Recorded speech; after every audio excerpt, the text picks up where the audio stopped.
You're listening to Beauty, Strength, and Dominance, the official podcast of Lingerie Fighting Championships. And now, here's your host, Michael Larkin.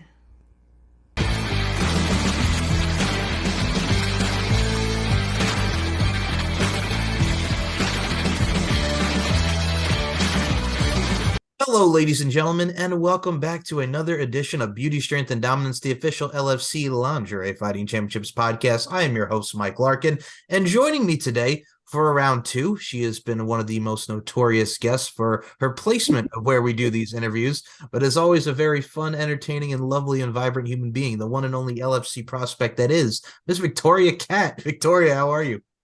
I'm good. How are you? Thank you for having me on. Sorry, I gotta keep it PG. Of course, no problem. Say sometimes you have to go over a little PG, maybe a little PG-13, sometimes a little rated R, but you're doing your thing. You're in your happy place, as we can see here, folks. Victoria's Yeah, back in the tub. You know what I'm saying? A little sex appeal action. that's my thing. That is your thing, but I got to say, first and foremost, it is a great thing because I also look at it from a stance too. Is when you look at music videos, where you look at people in overall popular culture, who doesn't love a good either bath, a hot tub, or anything that has to do with lovely water in it, right? Yes, it's supposed to be the most. Well, I mean, I've heard water is the most calming thing. So that's what I do. And I figure if you're in the water or you're drinking water, who doesn't love a little calm, a little H2O, if you will? So why not, right? I totally agree. Absolutely. Now, here's the thing about you, because you, my friend, have been in a lot of the LFC Madnesses. Folks, the last time we had you on the show, you were part of LFC Madness 2, and you made it to round 2 against Shakira Sosa. The last time we saw you was back earlier this year for LFC Madness 4, and you were in the final four, losing out in the final round to Miss Melanie Monroe, who would go on to win it with Andre Shakti. First and foremost, doing your thing in LFC Madness, coming so close. I got to give you much love and respect because you keep sticking it out when it comes to Luxury Fighting Championships. I mean, I'm surprised that you remember all that because I don't. Hey, I gotta say, first and foremost, what we had going with LFC Madness brings in a lot of great talents like yourself and brings influx to the people. So I gotta say, first and foremost, you became one of the hot commodities in LFC. And I'll say right now, I hope to see you in the future for LFC Lingerie Oh, Fighting Championship. you know it. You know it. I mean, I've noticed. I mean, I think wasn't I like the only one that got to like compete that many times in a row? I Yes, think. for the first LFC Madnesses 1 through 4, you were in 2 and 4. Yes, ma'am. Yes, I must be special. Hey, I gotta say, well, first, and one of the things too that really goes with it is the fact that you do have that sex appeal and that attraction. We talk about the voluptuosity factor, but when you have the gravitational pull and you have the tub and you got what you do, so I mean, hey, there, that's it's a wonderful thing to see you compete twice, if you will. So Right. For of course. sure. And now, well, what you're Sorry. doing now is you're fine. What you're doing now is as well. You're also on the virtual tournament side for Female Strike Force. You competed and won on FSF 9 against Oh Sumi. yeah, Yes, you won with Sumiko Rojo. totally. Right. True. No, you did your thing. You're fine. You're fine. You did your thing on FSF 9, excuse me. So congratulations to you on that. Thank you. That's so exciting. Right. Thank You're very welcome.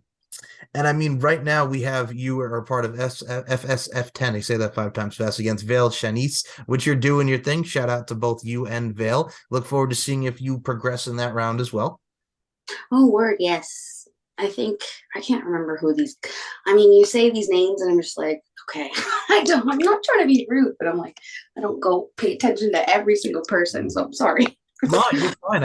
Hey, look at it from a stance like this. You're like cockiness. No one else matters but you. You got that style. You got the swag. You got the confidence, right? Hey. I know it's gotta. It's what's gotta get you through, right? I mean, I haven't made it this far for nothing. Absolutely. And folks, check her out with what she's doing with FSF and especially on the LFCfights.com page for the prospects and the previous LFC Madnesses. But not only are you doing Lingerie Fighting Championships, you are still on the grind with, I got to say, your YouTube channel, which is absolutely fantastic. We see story times, whether if you're talking about paranormal stuff, what's going on in your life, past relationships. I got to say, you're constantly on the grind with that content that you provide on the YouTube front. I mean, I've lived a whole life in 25 years. I got to share it with the world, right? Of course. And I think with stories like that, which first and foremost, as someone as myself who's very spiritual and can understand this, we all have our paranormal experiences. We all can have certain premonitions, if you will, or how we see things going for ourselves on our path that we call life. So, I mean, I can definitely relate and understand that. And I think a lot of people can relate to that as well.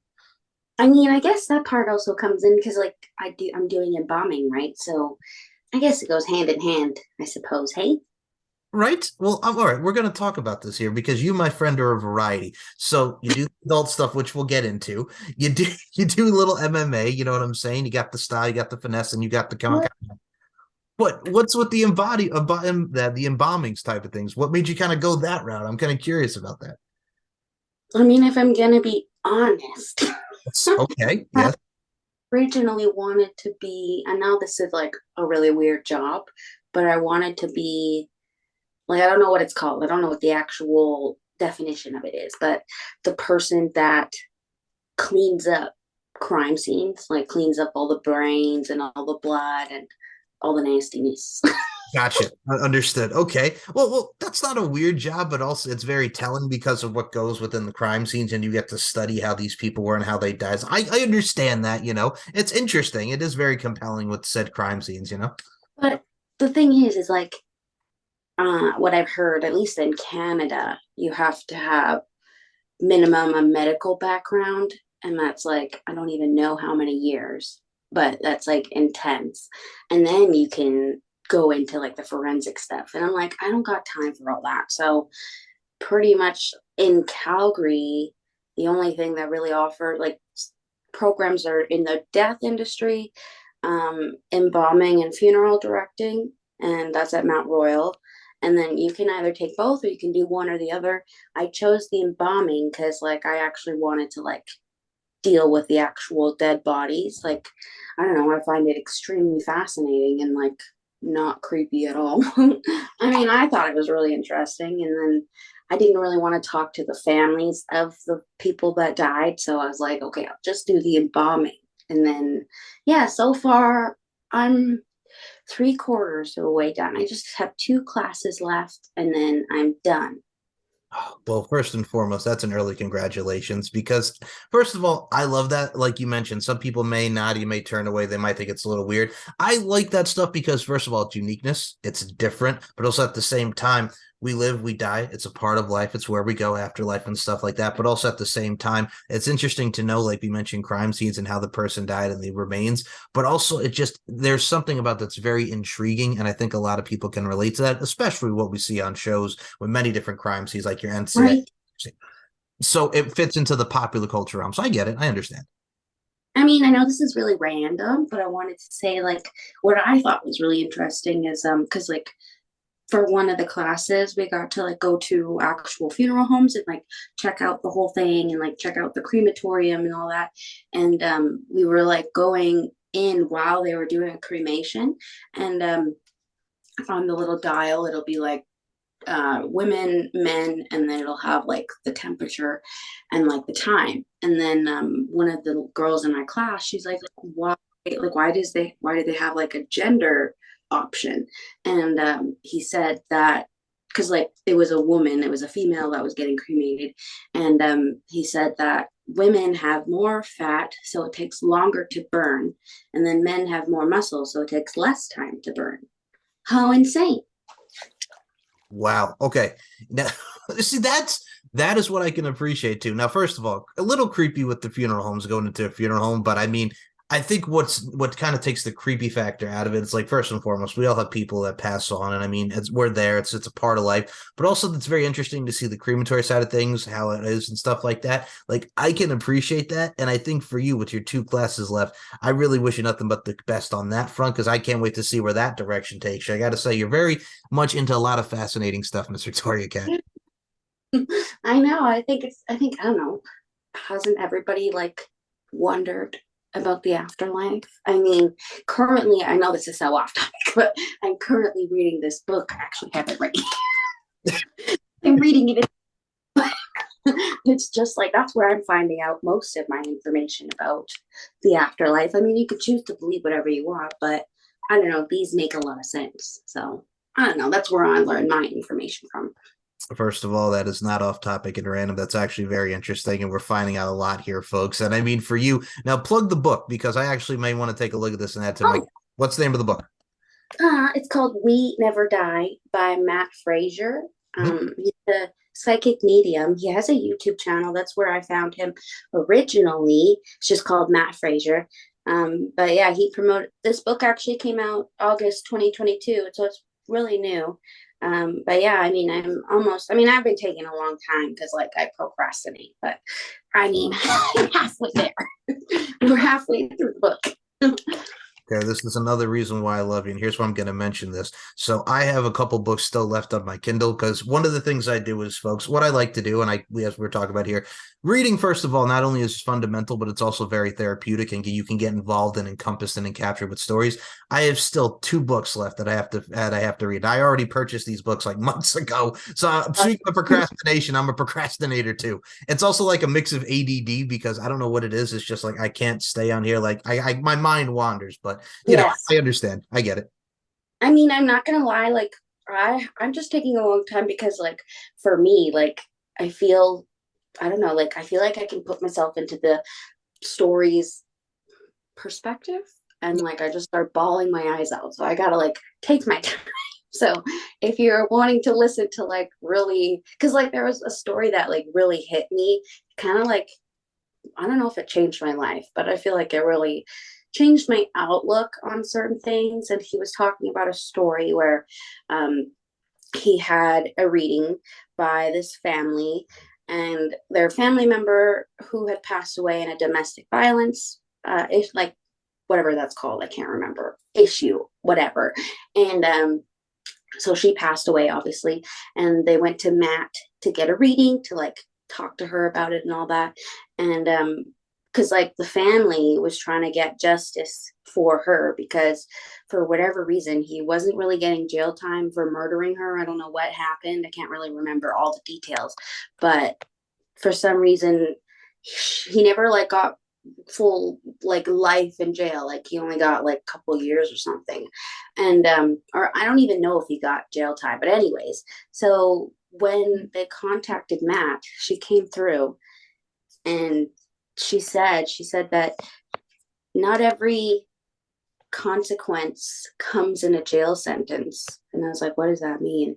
She's like, if he might not be living in jail, like misery in jail, but he has a miserable life. He has no goals. He's a drug addict, alcoholic, like good for nothing. Like nobody wants him around, like just a miserable life like that. And then I was like, I guess justice does come in different ways. Does that make sense? I don't know. I was kind of going off. No, no, you're fine. I think it's the deep in tune of what you see when you read the book and how psychics, mediums really pick up on things and the overall aura and vibes. So no, it definitely makes sense. And I look at it from a stance too as well with what we have there. And we talk about your variety here because we'll transition this into this because your YouTube channel focuses a lot on stories that have in regards with paranormal, in regards to what you have going on with past relationships. But one of the Yeah. things that really sticks out is god dang man, you have made so many social media accounts. What in the world? How many social medias are we on now here? And obviously we'll have you plug it at the end, but we got to talk about this. You keep disappearing from Instagram, Twitter, making a new one, and same with TikTok. What in the world wide world of sports is going on here, Victoria Cat? Oh my God. If you really must know, God, this how I tell you, my ex-boyfriend, he has made it his mission to like wipe my existence off of the internet. Like when I tell you, like, because I don't know if you believe in this stuff, but like I did a tarot card reading on Okay.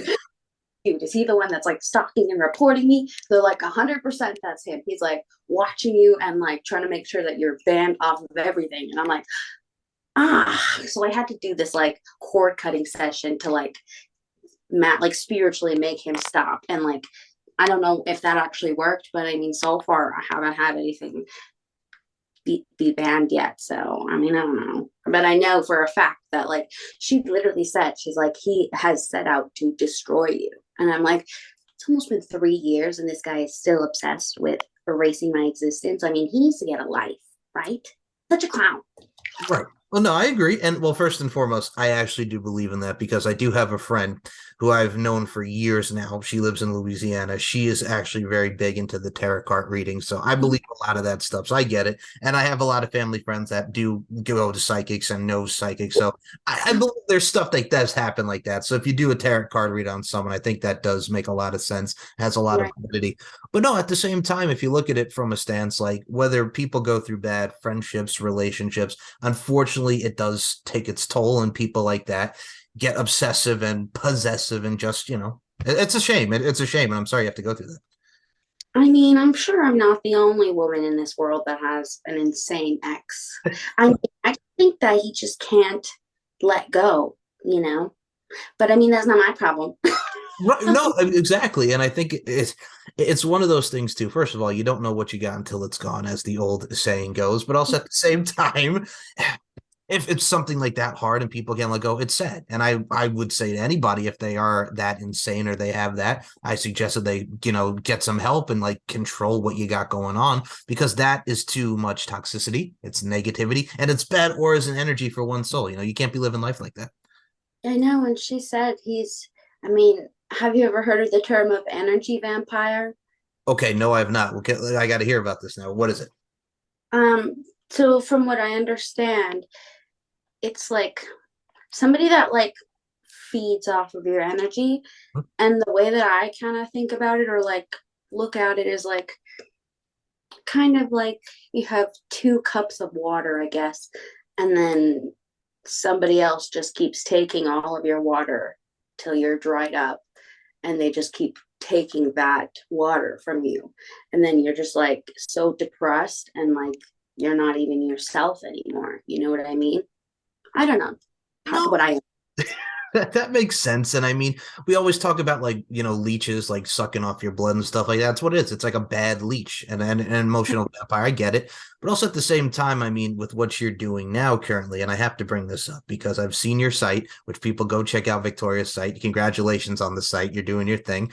You're doing your think. You're very welcome. And the pet sitting side of things, we got to touch about this because you were big into dogs and you're very much an animal lover. How did the pet sitting thing come into this, man? Again, you're doing your thing from the animal side of things. You're very much an animal activist. I mean, who's gonna be there for them if not me? So, but yeah, like, I mean, kind of just fell into it because, like, originally I was just looking for like a regular 9 to 5 job just so that I could do something to make money until I finished my school. And then once I started realizing like nobody wanted to hire me because, like, I kind of think I'm like too out there for people, too like rambunctious or loud. I don't know. I feel like I just have way more personality than the average person and they just can't handle it. But I mean, I love animals. I mean, I'm more of a cat person, but most people need animals. I mean, help with their dogs, right? So I just made my website in August, and then that went through the Google algorithm. So then I got some clients there for dog walking. And then I just used the Rover app for the house sitting. And now that I'm getting more reviews, because I have all 5-star reviews and I have like 8 reviews so far. And now, what was I just going to say? I was going something more. No, I was somewhere with this story. no, you were saying you have 5 stars. You review. You just started in July, 8 reviews. Boom, everything seems to be going very swimmingly right now. Yeah. You're looking after pets in the house. Go ahead. Yeah, so they're really cute. They help my day. I mean, I told my mom, I was like, I may not make enough money. Like I make less than $1,000 a month, Right. but I'd rather make less money and be happy with the job that I'm doing and enjoy myself than be making tons of money and like absolutely hating my life. So I don't know. I think that's something I've always enjoyed doing. And I mean, it's a way to make new friends, I suppose. I mean, I've already made a couple friends from Rover, so Nice. yeah.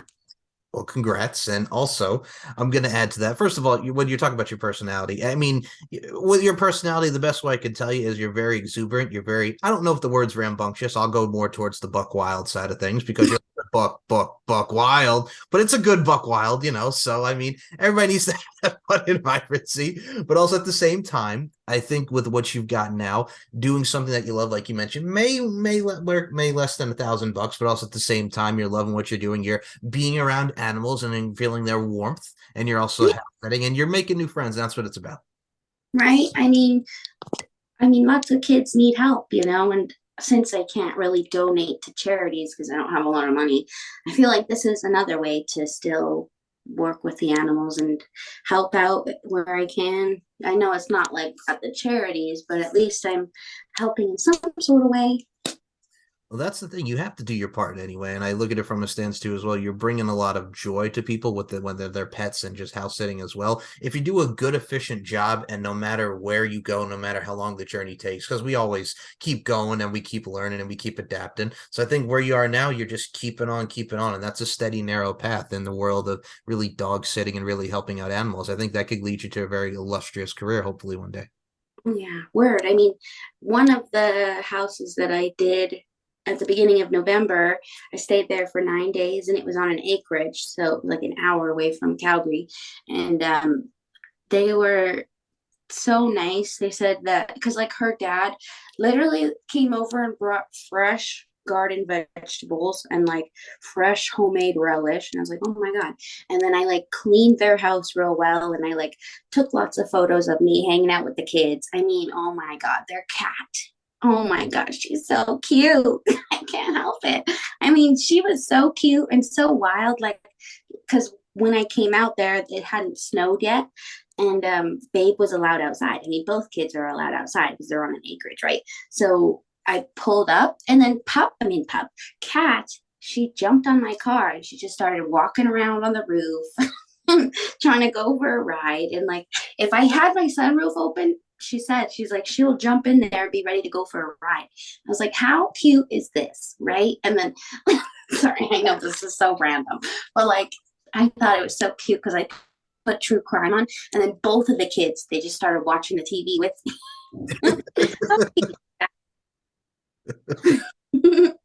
And then they said that they're going to hire me again for next year. So how nice is that? It's very nice. I mean, you're doing your job very well. Absolutely. But that's the things that come with it. And I mean, doing stuff that you do very well now. You're also badass with competitive natures and MMA style, working with your strikes and with your kicks. How's the MMA going and just learning and adjusting and doing your old kicks and your strikes, you badass? I mean, so today's December, so yeah, okay. So I mean, I had to take maybe a month off because I had to do my practicum, Right. and then I've been slowly coming back. But lately, I haven't been going because my friends aren't coming, and I don't want to be there if my friends are not there because I refuse to work with like these random dudes. Because like I don't know about you, but like it just triggers me. So like I only do jitsu with people that I'm comfortable with or women. You know what I mean? Like it'll be like my guy friends and then the girls that are at that gym too. But if they're not there, then I don't want to go because I don't want to work with people that might trigger me. I'm not saying that they're going to. It's just like the thought of having like someone that I don't know on top of me. I can't do it. I can't do it. So lately I haven't been going much just because I've been doing other stuff too. I mean, I've been taking care of like five clients so far every day. So I mean, and that's not just like one pup per client. Like next week, I have to take care of like 9 pups. So it's a lot. It's a lot. Well, I mean, the grind never stops, number one. And number two, I like the fact that you stay busy because being busy is really, really important and really good. And also at the same time, for someone who's been through traumatic experiences, we touched upon this on the last show. If you go through trauma or you go through any experience in life where comfortability is the most important thing. We talked about this before we got on air. Accommodation and comfortability is so important. So if you don't want to go to the gym because you feel uncomfortable, then that's totally understandable. I mean, for us guys, if we're working with someone who we don't find to be, what have you, I mean, it's lesser for the guys, but I could be, if I was in your situation, whether it be male or female, doesn't matter. If I'm in a place where I don't feel comfortable, then I'm not going to do it. So for you, I admire that because again, you're respecting your boundaries and you're also respecting yourself. So I mean, you have to have your guard up a little bit. So I feel you. And like honestly, it's like not even like anybody there that makes me feel that way. It's just like I don't know. Do you ever get anxiety before you go places? Yeah, I've been there. Absolutely. I mean, I think anybody gets anxiety with anything. So I've had my share. Absolutely. I think it's normal. So, I mean, you're not alone. We all go through it, but I mean, we all get on the other side. Do And you true? I mean, do you ever like? I mean, I feel like I'm kind of weird for this, but like, I'll even sometimes like have anxiety to go to like the grocery store.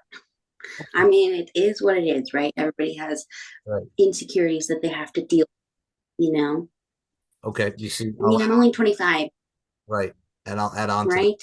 Yes, and I'll add on to that, but here's why it's funny, why I laugh. See, for a lot of people like myself, it's not anxiety, it's more anger because they're idiotic people that just take up their carts in one space of a freaking aisle, and they're like, come on now, you know what I'm saying? So I think a lot of us can be very much angry about that because people just don't move. I think a lot of people can understand that reference with what I'm picturing here. But also, I could get anxiety because you're around a lot of people. You kind of feel like suffocated, you know? Yeah, I get it. yeah, for sure. I mean, I don't know. I don't know if it's because like I'm an only child. Like I don't know. I when I was a kid, I always thought like people that had siblings, it was easier to go do stuff because they could just go with their siblings. Because like my ex best friend, like in high school, I remember like she would literally take her little sister everywhere. Like it didn't matter. Like even on her first day of school, she like had to take her sister with her, and I was like, oh my god.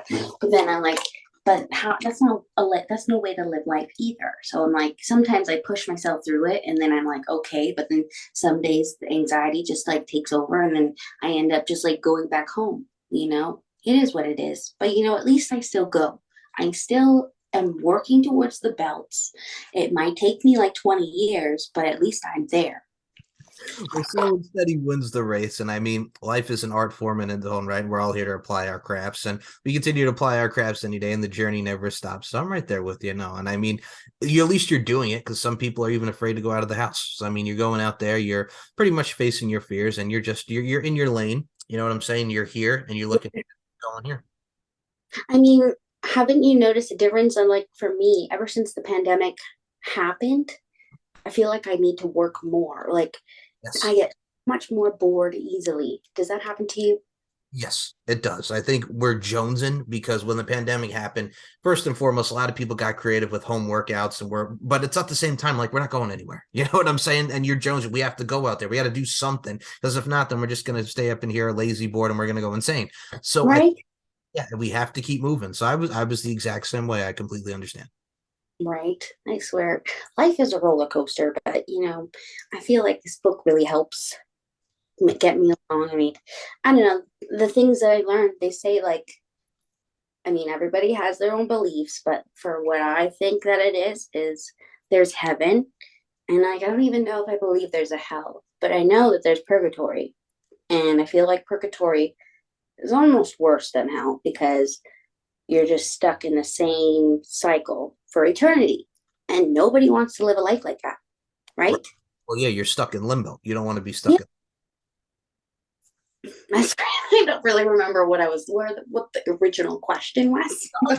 This is what we do. We shoot the breeze and we just go on. I'm going to say, folks, this is probably going to be one of the most deepest episodes. We're talking about embalming, spirituality, and all over the place. But no, you're fine. And I mean, the best way to describe that is, first of all, with me, I believe absolutely there's a heaven because if it wasn't for God, I wouldn't be alive. I wouldn't be breathing that air that we have. And for me, there's a lot of people that get stuck in purgatory. I mean, I believe there's a heaven and a hell. But if you're stuck like right here, it's tough because there's lost souls and they haven't gone anywhere and they're still trapped on earth. You know what I'm saying? So it's kind of like one big episode of the Ghost Whisperer, if I could put it like that. You know?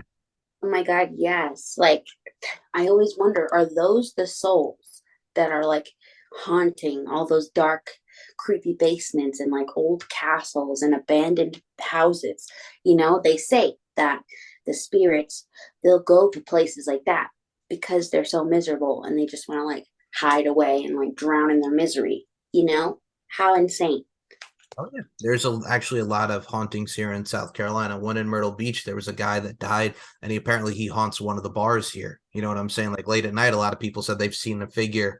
If you're there, they'll see a figure just sitting at the bar. There's a big haunting here. It's called the Bowery, which is Alabama, who was a supergroup big rock band back in the day, played there a lot. It was the bar that they played at a lot. And one of the people, not one of the band, but one, I think the workers died there, one of the people that worked at the bar. And I think you could still see his figure sitting at the bar if you're there for like a late time, like a really late time. So that's the legend here. So that's one of the hauntings here in Myrtle Beach, South Carolina.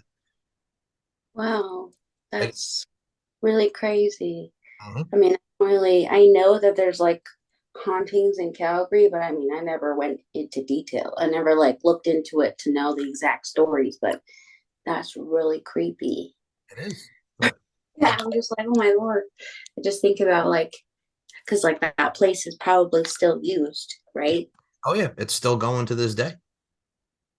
Wow. It's You know, legit. I know this is so random, but like I remember this guy was telling me like he worked in a hotel and he did the night shift, and he said every single night he would hear like a little girl crying, and like he'd see like little apparitions like walking around. I'm like, dude, how creepy is that?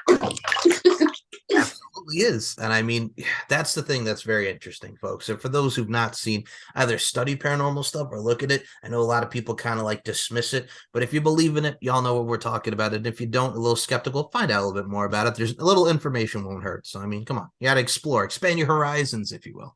Exactly. I mean, have you ever had a personal encounter with anything? Okay, so when I was in probably 9 or 10, so my grandfather passed away when I was 9 years old. He had a heart attack and he died of lung cancer. So about a year later, that was 2002. I just remember I was either taking a nap or it was late at night. I can't remember, but I remember I was sleeping. That's all I remember. And I felt like an arm just like right here, like a tap, like right here. Then I looked up there, right? Oh, you gave me chills. Oh my God. Oh my God. Okay, Okay. so, and the reason why I knew it was him, because number one, when I was a kid, my grandfather, when we would go to the grocery stores, he would always put his arm like right around me, like hold me, like instead, like you know how some relatives hold your hand across the street, he always put his arm around. So, like, yeah, that was a sign just letting me know that he's okay. So that was what the experience I had when I was like 10. Whoa. My gym husband, I call him, he's my best friend at the gym, but I call him my gym husband. And his brother, his younger brother, had actually passed away like earlier this year. He's like 20 years old. And after all of the grieving process and all that, I was like asking him questions about his brother.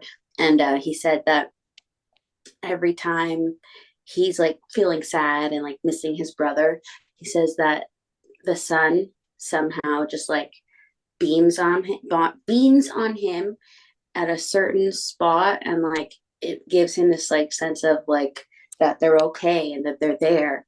And like it's just so crazy like how spirits will communicate with you. Like they can either touch you like you have touched, or like just like, give you some sort of sign that would be so generic, but like you would notice. You know what I mean?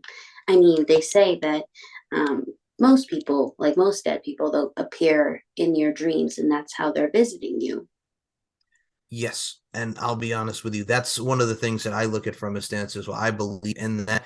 I haven't had that experience yet where it comes to like dreams wise, but I'm sure I will just because of that close knit relationship I have with my grandparents. But for those that don't know, and I've touched upon this and I've told you this and a lot of people. So my mother was diagnosed with inflammatory breast cancer last Yeah, year. Hard, yeah. been a long, hard road, but this is where the paranormal comes in. So leading up to when my mom had surgery, a lot of stuff around here, lights would flicker, and there were the smoke alarms off, fire, not no smoke, nothing, just beep, beep, beep, beep, beep. That was, I'm gonna say right now, since this is my grandparents' house, that was my grandparents' way of letting us know that they're watching over my mom and myself during the time. And after that, it's just been a lot of power of prayer. And I can say right now, my mom got successful surgery and she's now cancer free. So we got people looking up at you there. So I'm just saying, folks, it does happen. People look out for you in the world, and God works in mysterious ways. So I got to say, power of prayer, my friends. That's so crazy. Another thing I learned in the book is that they say, like, because back when I was like 16, I had a friend who she's like twice my age at the time, but her daughters were the same age as me. And I became friends with her daughter. and the younger one passed away. And I just remember like a couple days after she passed away, because like her mom never believed in the paranormal like you and I do. Like she doesn't believe that like there's anything after this life. Like she doesn't believe in any of that, right? And I was like trying to tell her, I'm like, Megan she'll be there for you 100%. Like she's always with you. Like just talk to her. And then she's like, I don't believe that. I don't believe that. And I remember I would like get dreams from Megan, and like I'd have dreams about her. And I was like reading my book when I got that book, and they said that spirits will try to reach out to their friends to try to communicate to their loved ones to tell them that they're okay. But I'm like, sometimes if the person doesn't want to believe it, then it's not really helpful. But I mean, I truly believe that because I remember having dreams about her. And why would I have dreams about her after she passed away? Like, never had a dream about her before when she was living. But then after she died, I mean, stranger things have happened, have they not? Mm-hmm. I gotta say, the way I look at it, life is a blessing, and we all get a lot of blessings around us, like Miss Victoria Cat has and myself. And one of the blessings that we have in life, folks, is friendships and relationships, like I have with this lovely young lady here, and the friendship that we have. And I'm gonna say this right now, folks: if you are not following this Buck Wild and lovely human being, I gotta say Buck Wild, because we're gonna throw Rambunctious out the window. We're gonna put Buck Wild in its place, but it's a good Buck Wild. Victoria Cat, before we do close this out, first and foremost, folks, this is probably going to be one of the most deep episodes with embalming. We get to talk a little adult entertainment industry. We get to talk a little Lingerie Fighting Championships, and we just get to talk and be normal and really express a lot of deep conversation, which, first of all, may be random to some, but it's a lot of fun and it's very informative. And you are an absolute delight. And I definitely want to have you back on for a round 3. Oh, sure. I really wanted to go longer, but I totally get it. Like, you need to like cut it short. No, you're fine. You're fine. I mean, like I said, we're coming close to the end of the time, but we'll Right. definitely go longer for him. But before we do close this out, first and foremost, social media has not been kind to you, but you are all in the forums of social media, except for Twitter. Now, I got to ask about the Twitter. What the hell happened with Twitter? You can't get back on Twitter. Nothing, not Oh on. my God. Did you know? So, like, have you ever seen that cartoon that someone made of me, and it's like it's supposed to be my body and then has like icing on the butt and then like a decapitated head, and I had that as my banner photo on my Twitter, and then they were like, that goes against our guidelines, and then they just banned me, and I was like, bruh, it's a cartoon. Oh, Like, yeah. And I tried to like appeal, and they just never appealed it, and I'm like, and I've tried to make new accounts, and they're like, they literally like block you out of it because I mean, I can't change my number, but like I said, you have to put your phone number in. So like it detects my phone number, so that I just get banned off the new ones anyway. So I'm like, ugh, whatever. So I just try to use YouTube as the main platform because it's the only one that hasn't kicked me off yet. So yeah. all right, so follow Victoria Cat on YouTube. Link will be in the description. Now, you have tons of Instagrams, and you're doing your thing on TikTok where you're shaking your butt, put on some Megan Trainer. You got your Gucci on, you know what I'm saying? You're doing things on the fun TikTok aspect. Where can we follow you on Instagram and TikTok? Because there's a butt loads, if you will. Oh, Go ahead. I mean, I don't know if I'll still have it because I have a fucking account warning on my TikTok, What? and why, but like it'll be over like the dumbest things. Like yesterday, I tried to promote, but not promote. I tried to share this notice because someone was like filming themselves abusing animals on Instagram, and I was trying to like get people to like report that account, and then TikTok removed it, saying that it was against community guidelines, and I was like, bro. Like this is a legit issue. I don't know why it's getting censored, and then it got taken off completely. So where was I going with this story? I can't remember. But I know that TikTok. You had an account warning, and TikTok is very meh. So yeah, you're trying to stay on TikTok, even though you got this bullshit account warning for someone who was cruel to animals, and you were just like, "Hey, what the f?" So I get it. Yeah, exactly. So I mean, it's for now. It's Victoria Cat verified, and then I just have my personal Instagram. I mean, that seems to be the only way that I can keep an Instagram is keeping it private. So Victoria Cat Debien. or just have Victoria Cat Official, the public one, but it's the O is with a 0. So if you want to find that, I mean, whatever. I try not to go hard on my Instagram because I know it's going to be banned one day, anyways. I'm not the only one. I know so many people that go through this, like so many people that get banned over the dumbest things. And then there's people like that Ho, who has a huge platform and she's kicking dogs on her platform. Like, I don't understand. Instagram is so messed up. I will.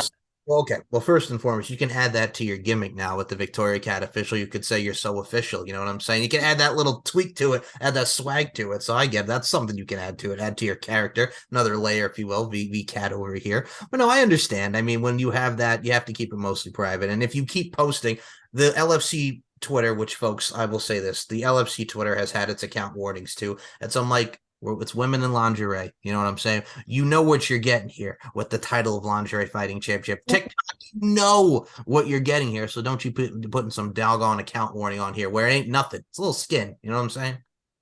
Oh my God. Like there's literal porn on there, but they're going to make it for that.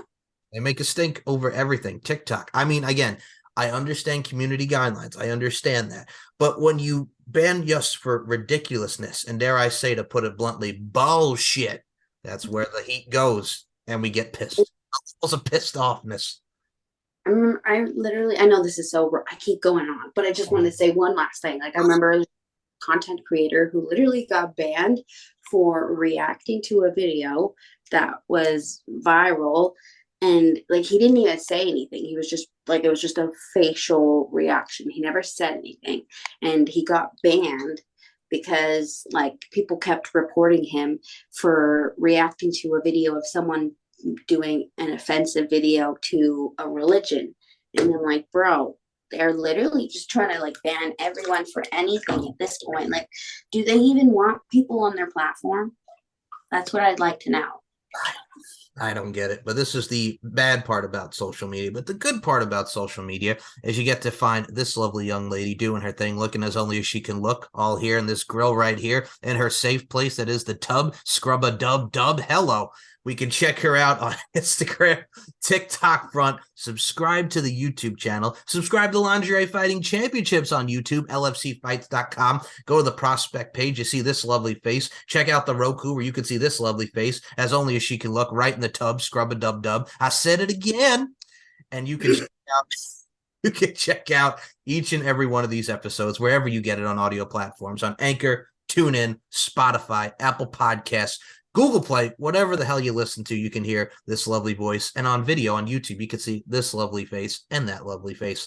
And before we do close this out, because we will do a longer forum in the next one, folks, we are unfortunately on limited time on my end, but I will definitely have you back for a round 3. As I always say to close this out, beauty, strength, and dominance, the 3 key elements that make women the work of art that they are, and book, wild Victoria Cat.